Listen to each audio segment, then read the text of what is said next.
जैसा कि आप जानते हैं कि भिलवाड़ा एक टेक्सटाइल नगरी के रूप में विख्यात है। यहाँ 450 से ज़्यादा फैब्रिक्स की इकाइयाँ, 20 से ज़्यादा स्पिनिंग और 21 से ज़्यादा प्रोसेसिंग और 5 से ज़्यादा डेनिम इंडस्ट्रीज काम कर रही है। करीब 10 करोड़ मीटर कपड़ा महीने का बनता है और 2.5 लाख लोगों को प्रत्यक्ष या अप्रत्यक्ष रूप से रोजगार मिला हुआ है। जो वर्तमान स्थिति बनी हुई है उसमें भिलवाड़ा भी अछूता नहीं रहा है। टेक्सटाइल इंडस्ट्रीज भी जो युद्ध के कारण से कुछ ट्रबल में है और आने वाले समय में यदि युद्ध नहीं रुकता है तो यहाँ का जो एक्सपोर्ट हो रहा है वो प्रभावित हो सकता है।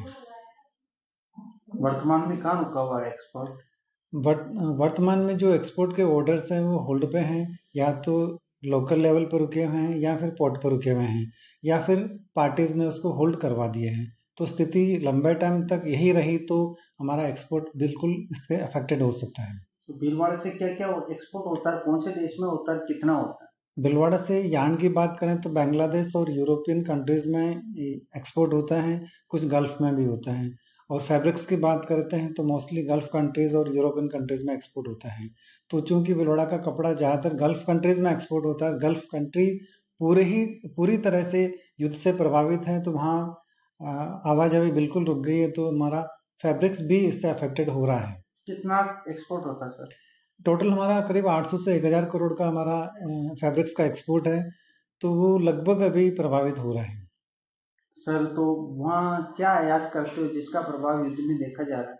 आयात की बात करें तो हमारा प्रोसेसिंग इंडस्ट्रीज में कुछ केमिकल्स हैं, डाइज है, पैकिंग मटेरियल्स वगैरह, वो चाइना और दूसरी कंट्रीज से आता है और एक्सपोर्ट हमारा इधर गल्फ कंट्रीज में होता है। कितना प्रभाव पड़ा उसमें? प्रभाव अभी तो बहुत ज़्यादा नहीं बोल सकते हैं कि अभी तो केवल जो शिपमेंट्स है वो रुके हैं और ऑर्डर्स कुछ रुके हुए हैं, लेकिन यदि यही स्थिति बनी रही तो ये ऑर्डर्स भी कैंसिल हो सकते हैं या इसका एडवर्स इम्पैक्ट पड़ सकता है। केमिकल और डाइज में कुछ प्रोडक्ट्स में रेट्स बढ़ने का एक सिलसिला शुरू हुआ है और यदि यही रेट्स क्रूड की बढ़ती रही तो निश्चित रूप से इनके रेट्स भी इंक्रीज हो सकती हैं। उसमें कितना सर? कुछ एक प्रोडक्ट्स में रेट्स बढ़ी है, करीब 10-12%, 15% तक रेट्स बढ़ी है, लेकिन यदि क्रूड में जिस तरह से तेजी है तो आने वाले समय में रॉ मटेरियल की कॉस्ट बढ़ने की पूरी संभावना है। देश दुनिया की ताजा खबरें और वीडियोस के लिए अभी डाउनलोड करें पत्रिका ऐप।